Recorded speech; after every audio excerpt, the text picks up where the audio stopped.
In the soft light of morning, hikers make their way through the woods, following an ancient path. But this is the Stagecoach Road here. This is where it came up to the top. Years ago, this was about the only way up or down what is commonly called Monteagle Mountain, which technically isn't a mountain, but part of the Cumberland Plateau.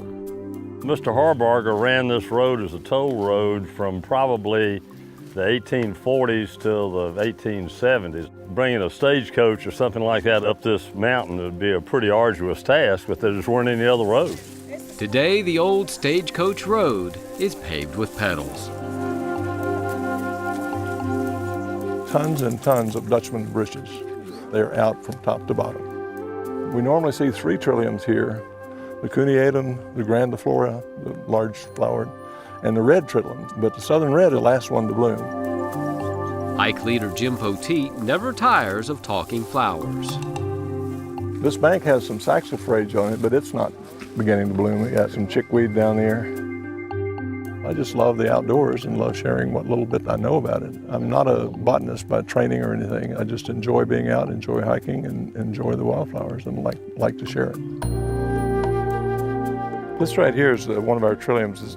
I think this is going to be a red, southern red.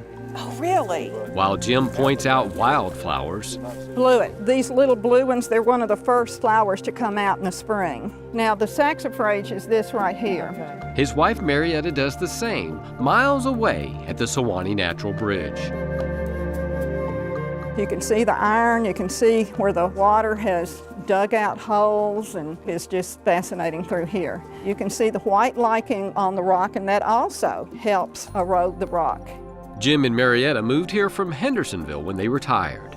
We chose to come to a place where we have hiked and have come to for 40 years.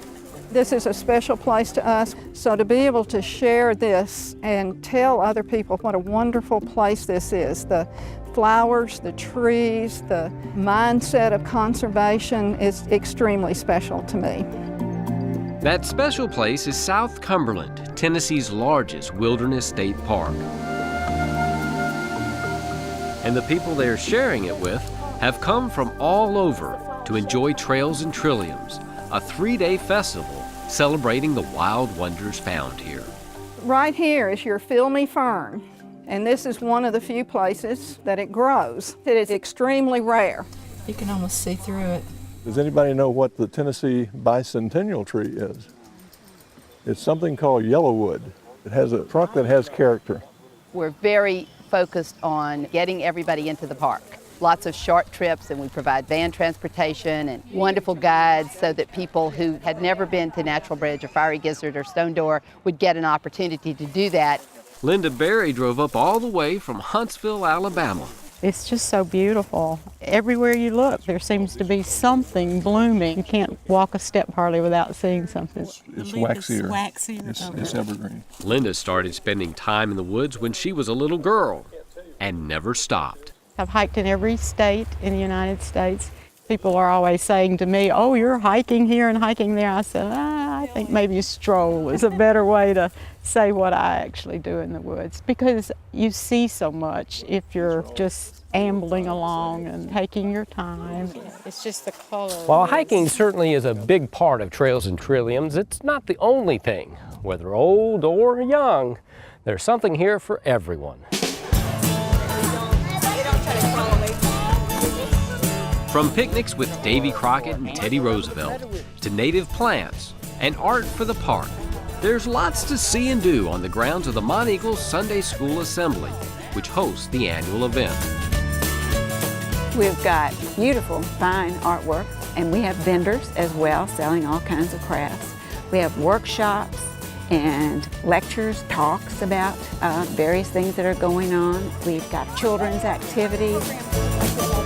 Things like close-up encounters with cool critters, hay rides, rope climbs up steep hills, and giant swings overlooking a high bluff.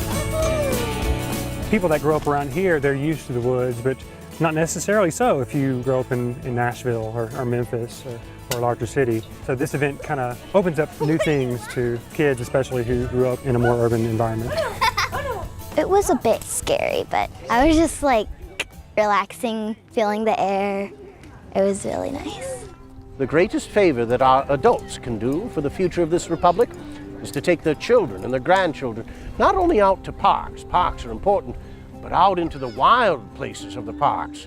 Show those children that they've got the right stuff in them by letting them have some great adventures.